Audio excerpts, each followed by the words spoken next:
Caríssimos irmãos e irmãs, existe uma ligação muito forte entre a primeira leitura de hoje e o Evangelho. Entre as primeiras leituras de hoje. Por quê? Porque existem duas possibilidades.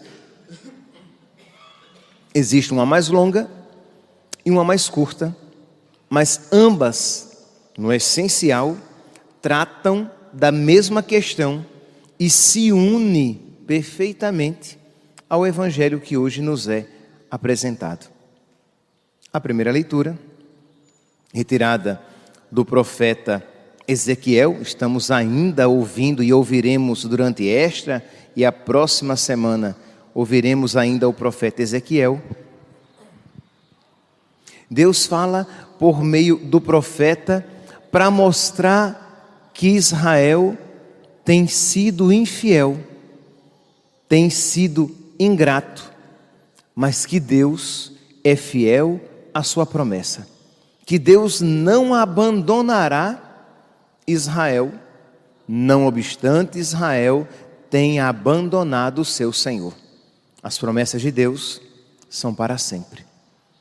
E aí então, Deus, por meio do profeta, faz duas comparações do relacionamento de Israel com Deus. A primeira é de uma criança abandonada. Israel era essa criança abandonada e Deus acolhe aquela criança. Ou da mulher, da esposa que é Israel, da esposa do Senhor, mas que lhe vira as costas e procura outros amantes. Esse tema nós iremos encontrar de uma maneira muito clara também em Oséias, iremos encontrar em Jeremias e iremos encontrar no profeta Oséias. Quem depois quiser olhar no profeta Oséias, vocês vão encontrar essa imagem do matrimônio que Deus diz ao profeta para que ele se case com uma mulher que quer se entregar a outros homens. Deus diz a Oséias: você vai se casar com uma prostituta. Por quê? Porque para mostrar que Israel era a prostituta.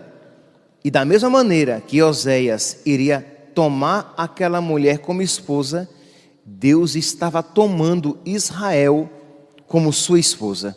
E da mesma maneira que aquela mulher seria uma prostituta para Oséias, Israel seria uma prostituta para o Senhor. Não lhe seria fiel. Isso no capítulo 3. Quem tiver depois esta santa curiosidade, pode lá ler o capítulo 3, Oséias capítulo 3. No capítulo 11 do mesmo profeta, Oséias, nós iremos encontrar uma outra imagem.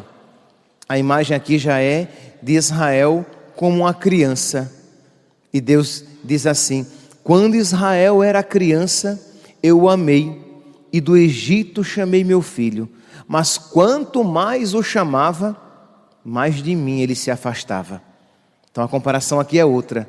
É aquela criancinha que Deus ensinou a andar, que Deus deu de comer à boca, que Deus carregou no colo, mas aquela criança fugia do seu pai, que tudo lhe deu e que para ela, para a criança, era tudo.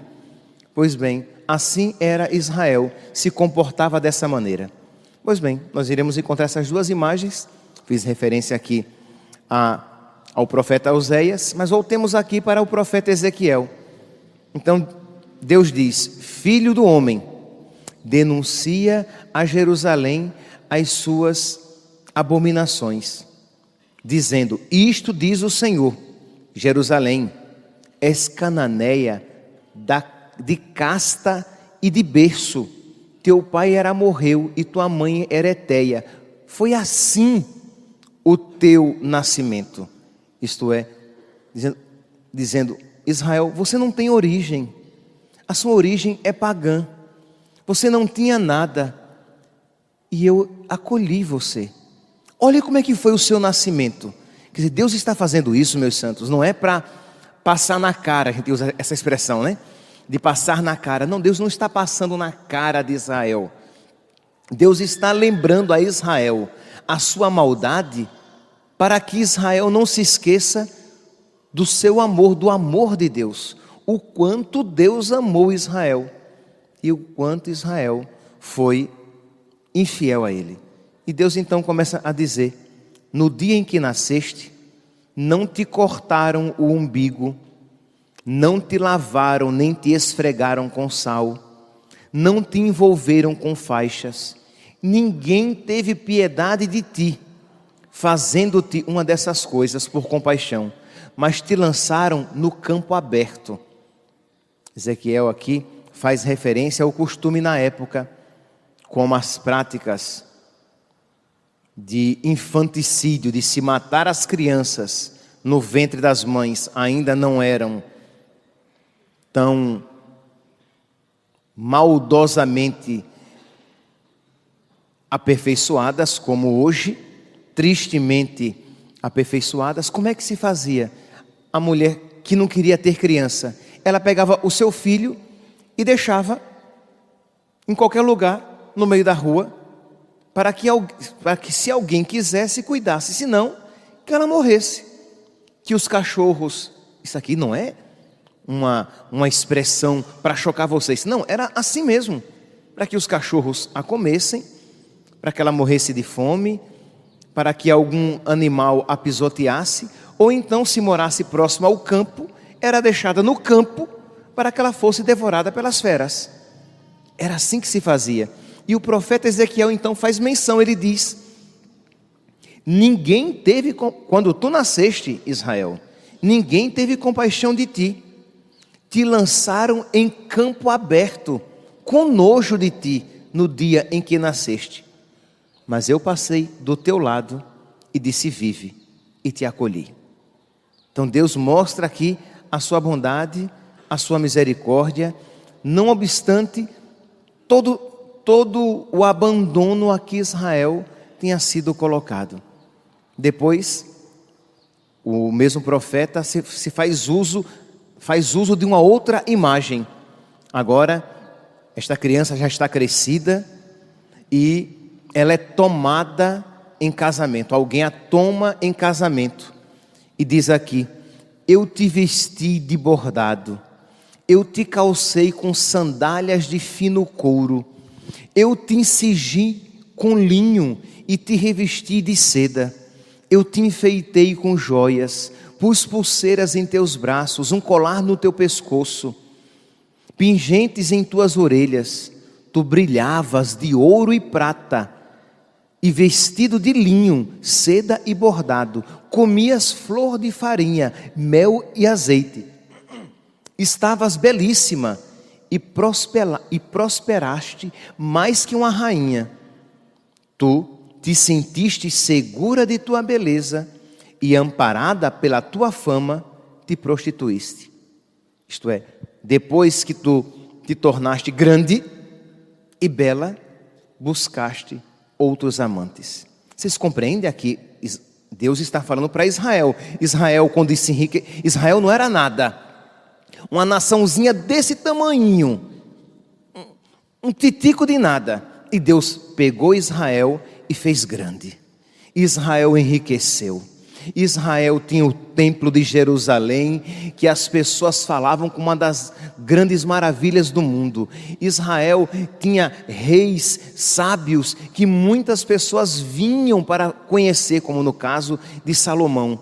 Israel tinha ouro e prata em abundância. E quando toda esta prosperidade, beleza e riqueza a Israel foram concedidas, Israel se entregou à idolatria e procurou outros deuses, outros senhores, fechou os seus ouvidos e não queria mais ouvir o seu Senhor. Vocês lembram que já desde segunda-feira a palavra é: este povo é um povo de cabeça dura, este povo tem olhos, mas eles não veem, eles têm ouvidos, mas eles não ouvem, eles não querem ouvir, eles não querem ver. E Deus então, misericordiosamente, permite que a desgraça venha sobre Israel, para que Israel mude de conduta e viva. Deus então diz: eu vou castigar, eu vou permitir que o exílio venha, que Israel seja levada em cativeiro, mas para que Israel se converta. Mas no finalzinho, tanto da primeira, das duas leituras possíveis, hoje nós iremos ouvir: eu, porém, enviei, versículo 59, Ezequiel capítulo 16, versículo 60. Mas eu me lembrarei da aliança que fiz contigo quando eras jovem, e farei contigo uma aliança eterna. Versículo 60. Na tradução que nos foi dada é: eu, porém, me lembrarei da minha aliança contigo quando ainda eras jovem, e vou estabelecer contigo uma aliança eterna. E para que te recordes e te envergonhes, e na confusão não abras mais a boca, quando eu te houver perdoado tudo o que fizeste. Então, tanto em uma leitura como em outra, né, o versículo 60 está presente nas duas, esta afirmação de Deus: a minha aliança contigo é para sempre. Pois bem, esta aliança prometida por Deus, ela acontece, ela se dá perfeitamente em Cristo. Em Cristo nós temos esta aliança eterna, perfeita, que Deus faz com a sua igreja e com cada um aqui em particular. E cada um aqui então pode olhar para a sua vida e fazer a leitura espiritual de que quando você volta as costas para Deus e busca a sua própria vontade, busca conscientemente desobedecer o seu Senhor, você está vivendo na sua vida isto que Israel viveu como nação. Você é aquela criancinha que não era nada e que Deus escolheu. Você é aquela noiva que Deus concedeu tantas graças e que você, quando revestido pelas graças de Deus se esqueceu. Meus irmãos, o nosso relacionamento com Deus é um matrimônio espiritual. Não é à toa que muitos santos, quando falam dessa relação com Deus, da alma com Deus, eles falam desse matrimônio espiritual. A minha alma está desposada com Deus. Eu sou do meu amado e o meu amado é Deus. E todo pecado em minha vida é uma prostituição, é uma idolatria. Então precisamos hoje, diante dessa leitura, por um lado bater no peito, reconhecer a nossa miséria, mas ao mesmo tempo louvar a Deus pela sua bondade e pela sua fidelidade. Mas eu disse que o Evangelho estava intimamente ligado a isso. Nosso Senhor fala aqui da união do homem e da mulher e diz que o divórcio nunca foi pensado por Ele. Por quê, meus santos? Se vocês pegarem a carta de São Paulo aos Efésios, no capítulo 5, no versículo 30 até o 32, São Paulo cita o livro do Gênesis, dizendo: o homem deixará seu pai e sua mãe, e se unirá à sua mulher, e os dois serão uma só carne. E São Paulo diz no versículo 32, este mistério da união do homem e da mulher, este mistério é grande, e eu interpreto em relação a Cristo e à igreja. Um homem e uma mulher, quando se casam, eles resolvem viver na sua vida aquela fidelidade de Deus, fidelidade a toda prova, fidelidade que é para sempre, de modo que eles se unem e fazem esta aliança para sempre, independentemente das provas que venham a acontecer. Fidelidade a Deus, e por causa de Deus, fidelidade àquele homem e àquela mulher que Deus colocou na sua vida. Então, meus irmãos, quando um homem e uma mulher no casamento, eles são fiéis um ao outro, se eles querem viver de verdade este mistério sacramental, eles são fiéis por causa de Deus. Isto é, Deus é tão fiel comigo que eu não posso não procurar ser do mesmo modo com a minha esposa, com o meu marido. Entende aqui? Qual é o significado? Por que é que Jesus diz: os dois se unirão e serão uma só carne? Quando Pedro ouve isso, Pedro diz: olha, se é assim, é melhor não casar. Porque na mentalidade da época existia já o divórcio. O homem dava uma carta de divórcio e abandonava. E quando os fariseus fazem menção de dizer: olha, mas Moisés permitiu. Jesus diz: Moisés permitiu, mas permitiu por causa da dureza do vosso coração. Mas este não é o pensamento de Deus desde o princípio. Pedro se escandaliza com isso. E Pedro diz: então é melhor não se casar. Se é assim. E Jesus diz: mas nem a todos isto é concedido. Isto é, o dom de se entregar a Deus, de viver no celibato, na entrega total a nosso Senhor. Mas ao mesmo tempo, este espanto de São Pedro, é melhor não se casar, deve lembrar o quê? Que o matrimônio deve ser vivido na graça. Meus irmãos, um homem e uma mulher que se casam, se eles não buscarem em Deus a força necessária, eles não terão fibra interior para manter aquela aliança. Da mesma maneira que um homem e uma mulher aqui presentes, aqui nesta igreja agora, que ouvem a palavra de Deus, que ouvem a respeito deste matrimônio entre a alma e Deus, se cada um aqui não se dispuser a ter vida de oração, como é que vai ser fiel a Deus e não se entregar à idolatria? Como é que vai ser fiel a Deus e não abandoná-lo por outros deuses, pelos amantes da sua alma? Entende? Não é apenas a realidade matrimonial do homem e da mulher, de que se eles não rezarem, eles não poderão ser fiéis um ao outro por toda a vida. Não, é a realidade também da nossa alma, o matrimônio na nossa alma também. Se não buscarmos em Deus a graça necessária, esta intimidade, esta fidelidade ao amante da nossa alma, ao Senhor da nossa vida, será uma realidade talvez muito bonita, poeticamente falando, mas muito distante e nada aplicada na realidade e na concretude da nossa existência.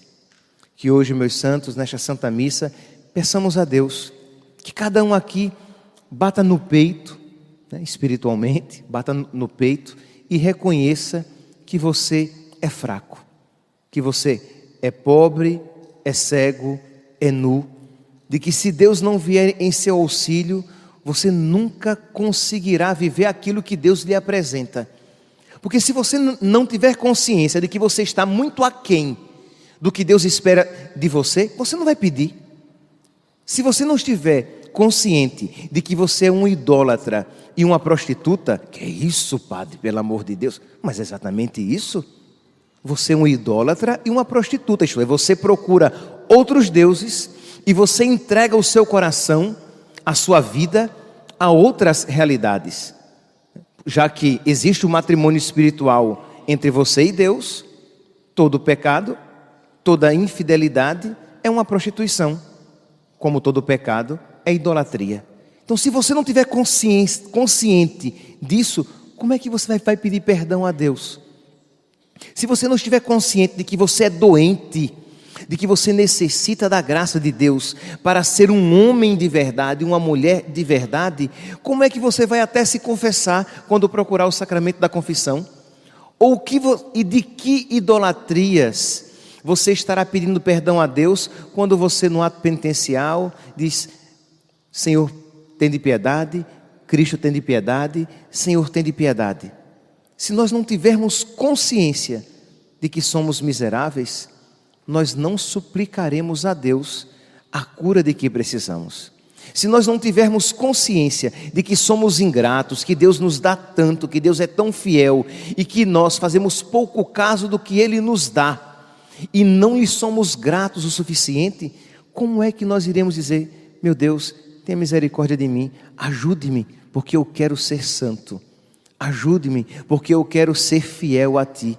Ajude-me, Senhor, porque eu quero ser Teu e quero que Tu sejas meu. Como é que eu vou dizer isso se eu já acho que o meu relacionamento com Deus não é perfeito, mas não é tão feio assim, não é tão triste assim, que esta palavra, que esta leitura de hoje se aplica a Israel lá atrás, não a mim. Imagine, se eu sou uma prostituta, se eu sou idólatra, eu não. Se você não reconhece a sua pequenez, você não poderá ser curado e somente assim exaltado. Que hoje, meus santos, diante desta palavra, dobremos os nossos joelhos, batamos no nosso peito e supliquemos a Deus a graça de que precisamos para que sejamos santos segundo o seu coração. Louvado seja nosso Senhor Jesus Cristo.